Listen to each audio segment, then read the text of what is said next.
Welcome back. We are bringing you some of the most compelling mysteries of the mind tonight, and this one strikes during adolescence and makes otherwise normal teenagers collapse, not just into a deep sleep, but into a mysterious netherworld, a world filled with hallucinations, paralysis, and strange sensations that strike without warning, linger without a cure, and can last a lifetime.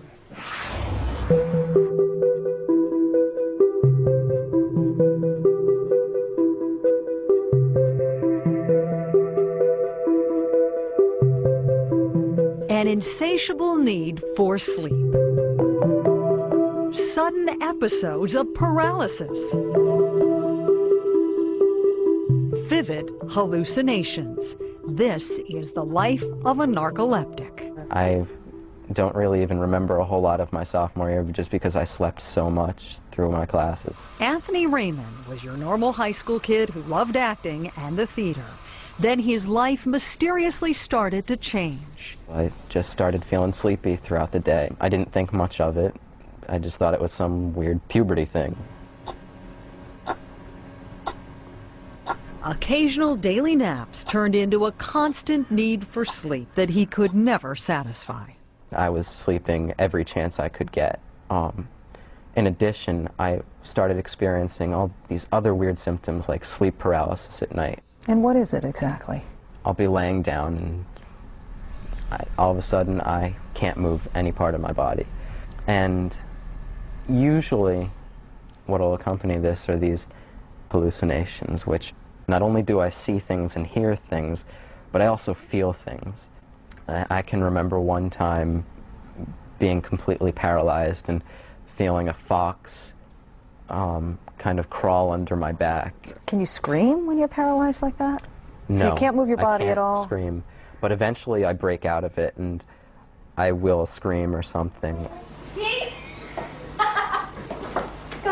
And then there's the most difficult and potentially dangerous symptom of narcolepsy, cataplexy. At any given moment, Anthony would collapse. He would be paralyzed for minutes at a time.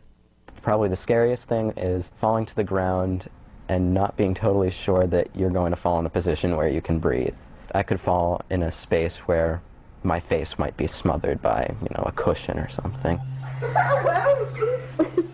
In extreme cases, like this Scottish girl, it can happen more than 45 times a day, usually brought on by emotional excitement like laughing, anger, or surprise. Experts estimate that at least half of narcoleptics have cataplexy. For Anthony, these sometimes daily episodes make driving, working, and dating nearly impossible. It starts in the neck, the tongue, unable to move those parts, and then it goes to the legs, and eventually you can't move anything. And there's nothing you can do to pull yourself out of it? Nothing I can do except wait. I can try really hard to move, and every now and then I'll gain just enough strength that I might be able to jerk my arm up or something. But and are you consciously thinking, I've got to ride this out for another minute? Yeah, it's just kind of like that bad dream where you can't move and you can't scream. Anthony's was really a classical case when he came to me. This is a perfect slide. Dr. Emmanuel Mignot is Anthony's doctor and the director of the Center for Narcolepsy at Stanford University. He says that despite all the sleep Anthony gets, he's never well rested. They're exhausted all the time, they take a little nap, they feel better, but then after 1 hour or 2 hours, it just starts again. And at night, the same thing.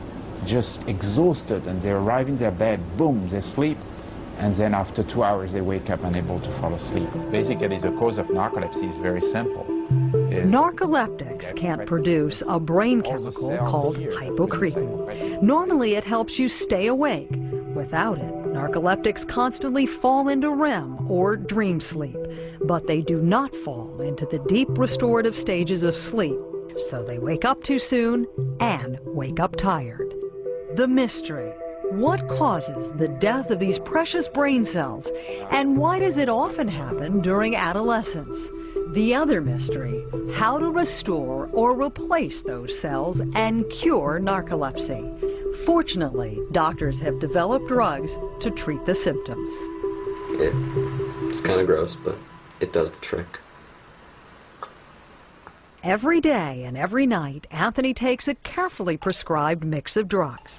I got about 20 minutes and I will be asleep. One drug gets Anthony's brain and body into a deep restorative sleep, so he's well rested.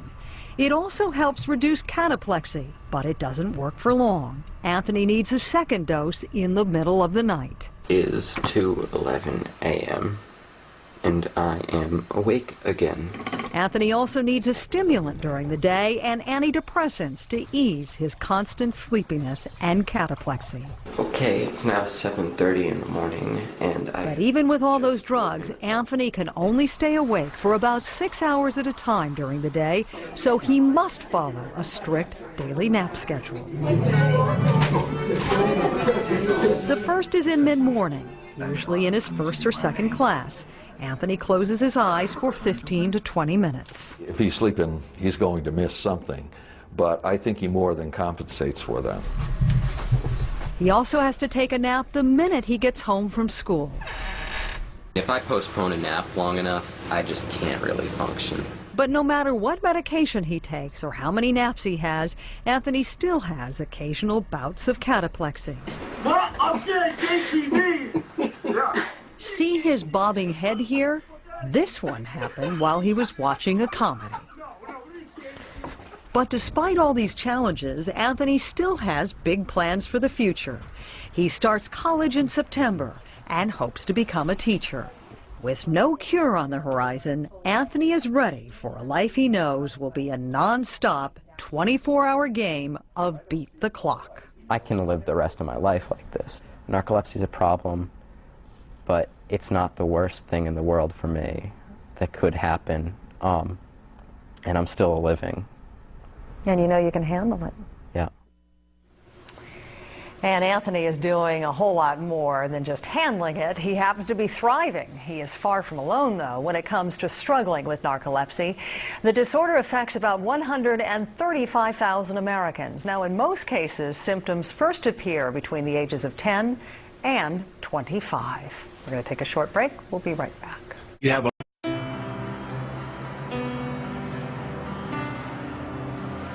When a sleep attack does hit you, there's absolutely nothing you can do about going to sleep.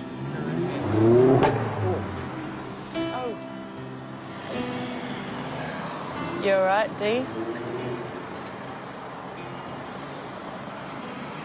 You here, Dee? You all right? Whether you're in your high street or whatever you're doing, you have to fall asleep.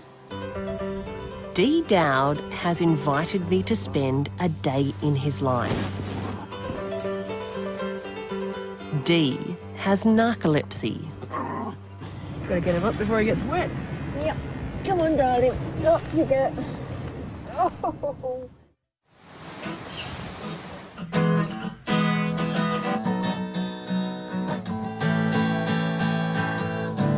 Dee rarely leaves his Housing Commission flat because he never knows when he'll fall asleep.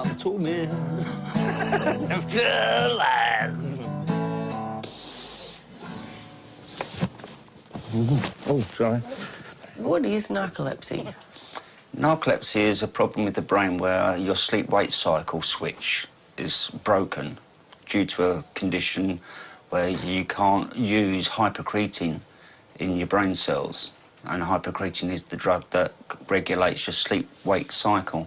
Without that, my body doesn't know when to sleep and when to be awake. For sufferers, the compulsion to sleep is physically overwhelming. When you say you need to sleep, you just have to go.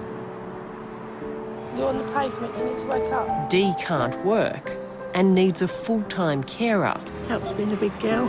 Around 50 times a day, but sometimes more. He'll fall asleep for minutes or hours wherever he is. Your whole body, not just your mind, but your whole body is completely drained of energy. Good morning. Just give him a couple of minutes and he'll come round.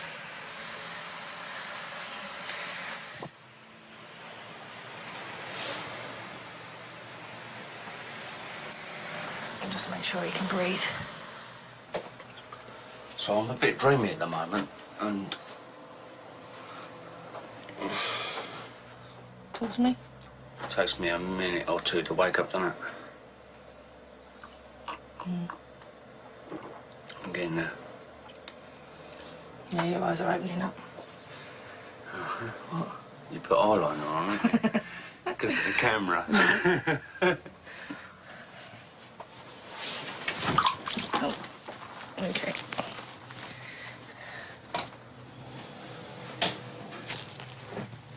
I like the way it is because when I'm in the kitchen, there's actually quite a hard floor in there.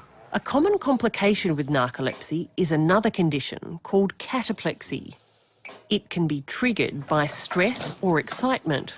The result is instant paralysis. I can have cataplexy 60, 70 odd times a day. At the age of 7, Dee started suddenly falling asleep for short periods. His mum, Doris, used to get mad at him. I just used to say, stop showing off.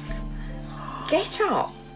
You know, and I'd say, oh, you're just a silly boy, you know. Do you feel a bit... Guilty now. Yeah. Guilty's the word, yeah, because I never picked up on it. But as I say, it was a rare thing then. How many times a day does that happen? He needs excessive amount of daytime sleep. Well, it must be hard as a parent when you now know there was Breaks this my condition. because he doesn't have a normal life. People are so cruel to him as well. Really? And everybody assumes that you're a drunk or you're a drug addict. And they literally tread on his hand as they go past him. Or give him a kick even. He's been kicked before because they think, oh, dirty drug addict, you know. Yeah. So when you just kind of went then, that was just your muscles shutting down? Yeah. Not good, is it? There you go again. Yeah. What does it feel like at that moment? I feel like something's going wrong with my tongue, first of all. Yeah. I feel like it's going to slide down the back of my throat or something. Have you ever had an injection where they put you out completely and you feel it moving up your body? It's kind of like that. Right. Yeah. This is a real rarity for you. I don't do things like this. No? No. Why not? Because one would do it for enjoyment. And you don't enjoy it? I do, that's the trouble. That's what makes me go all weak and silly again, you see. Dee takes antidepressants to stabilise his moods. You all right? Emotion is what triggers many attacks. You okay, Dee? Being sad, like a loss of a loved one, playing with a dog, just hearing somebody doing something funny like tripping. You know, if I laugh at somebody tripping over, that would give me cataplexy. It's quite amusing, seeing two people go down at the same time. And have you noticed every time there's a murder on the news, the police put a tent up? As soon as there's a murder, tent. What if there's a murder in a tent? He loves watching comedy. A good punchline will knock him out. Hey! But for Dee, this is no laughing matter. You all right? Yeah, fine. How's you laughing too much? Yeah. You all right? You didn't hurt yourself? No, I'm fine. I can't go on funfair rides. I can't go swimming. I can't have sex. Having a relationship is nigh on impossible for me. As soon as you have any emotional love, lust, anything like that, I just collapse. So you can't really function in that state. It's got a condition called narcolepsy. It's just falling asleep as well. I can't get close to people. It's quite sad. When I was younger and I was thinking about having children, I thought if it's a case of that I'm mad in some ways, perhaps I shouldn't be having Pass children. it along. Yeah. So I deliberately didn't have any children, which is quite sad now because, you know, I could have had children because the narcolepsy is passed through the female genes rather than the male genes, to what I understand. Right. Well, I said there is no cure for narcolepsy. There's the drugs that can help alleviate some of the symptoms, but there's no actual cure. Come on, girls. Good girl. A bizarre twist is that Dee, like many narcoleptics, has been prescribed Xyren, a very strong sleeping pill.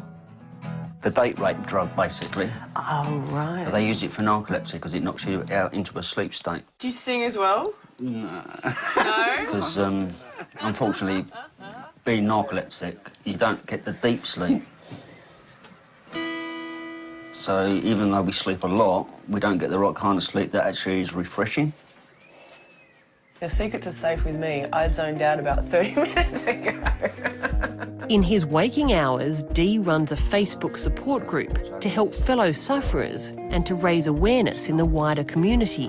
One of the biggest problems that people with narcolepsy has is the attitude of other people. Yeah. There are an awful lot of people where their parents think that they're just being lazy or showing off, looking for attention. And really, when you've got somebody keeps saying to you, oh, pull yourself together, wake up, and, you know, don't be so lazy, all those things wind you up because you know you can't help it, and it just makes your condition worse. To end our day together, Dee put on his favourite T-shirt and took me out bowling. I've tried and I have failed, Lord. If Dee has one final message, it's that when life strikes you down, you just get right back up again. Is this the most fun you've had in a while? Yeah. I do like this. This is really good. Is the fun outweighing the embarrassment or anything? I don't feel any embarrassment. I'm with my friends. So yeah, I'm really happy to be here. That's a good laugh.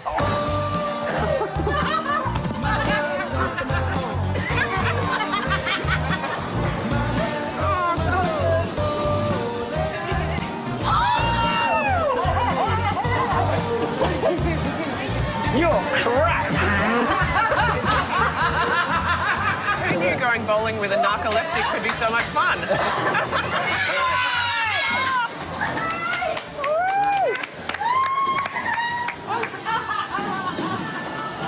all right? There you go. You're right. Come on, you got to come back and show them how it's done. I'm kind of resigned to the fact that this is who I am, this is what I'm like. And because my environment, my home, my carer, all that is understood, I don't have a problem living as I do. It would be nice to get out more, I guess.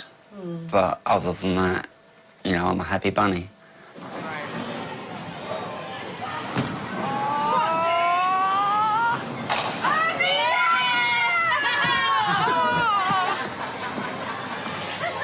You all right?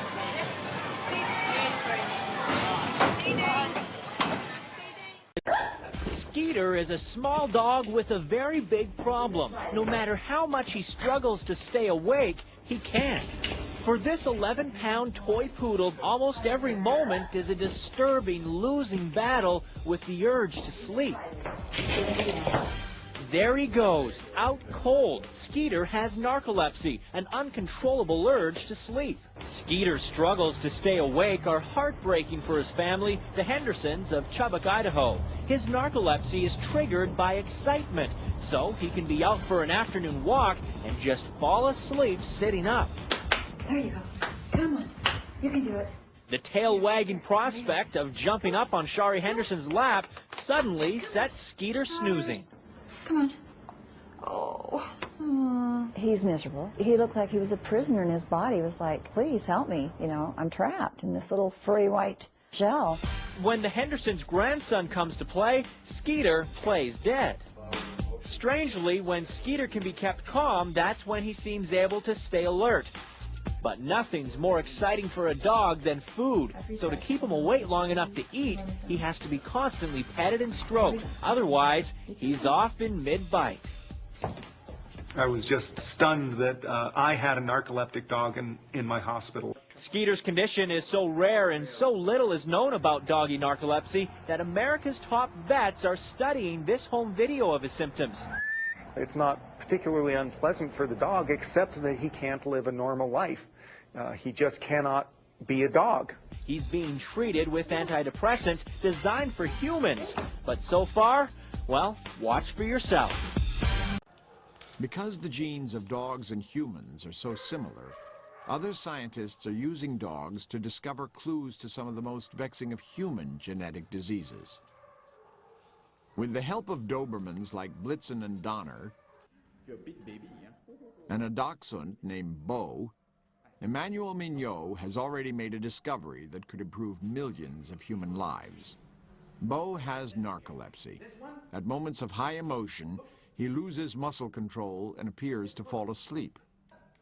Good canned food is enough to bring on an attack.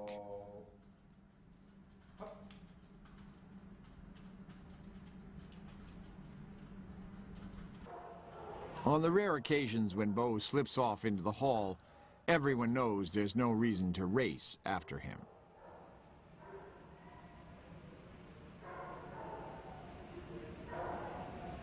A little piece of food. Narcolepsy is far more common in people than it is in dogs.